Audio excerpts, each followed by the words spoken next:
Okay, video 2. So you hate politicians, you hate politics, you want a new government, you want someone to suffer. Life at the moment is pretty damn tough for a lot of people. And the only one that's not tough for is, of course, the pollies and also the wealthy. People are doing really, really well at the moment. So here's a very, very, very simple way of making your vote count. Now, the reality is, as much as we hate it, the reality is only Labor or Liberal can win. That's all there is to it. So no matter what these guys keep on saying with their TV ads, everyone makes all these promises, nothing, they cannot form government. Last time they didn't even win a seat. So what they do is they suck all the votes from people who are disgruntled. They can promise you anything and they simply give the votes to him. And of course, now that he's worth what, $16-18 billion, yeah, he's pretty happy to be in with the winners. Okay, so if you want a new government, here's exactly what you do. Firstly, number one, don't use the how to vote cards. They hand them out at every polling booth. They make all these suggestions. That is very, very carefully crafted to actually manipulate voters to basically give them what they want.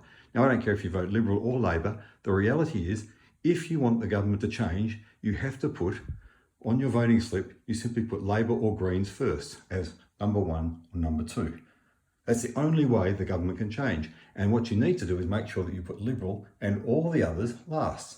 And that includes the Christian parties, that's One Nation, that's all of those parties there, including the United Australia Party.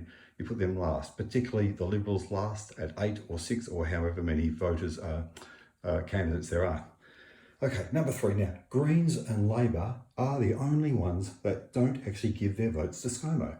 They're the only ones. So if you actually vote to any of these other people here, their votes go straight to this guy. That's what happened in 2019. He only got 27% of the vote, but suddenly he ended up with 51% and we had him back again.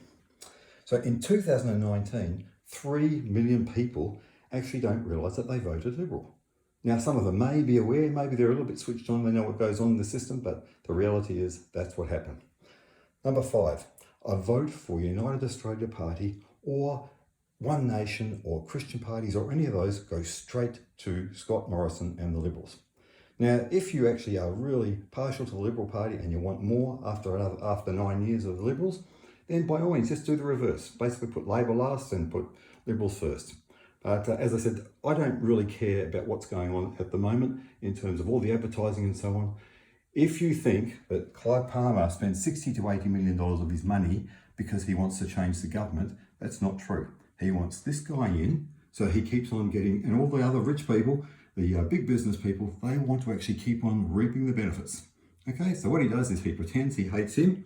He gets there and says, we can offer you low home loans, we can do this, we can do that. But the reality is all of those votes will go to them and they'll get them re-elected. And even though he might act like he doesn't like him, they're buddies.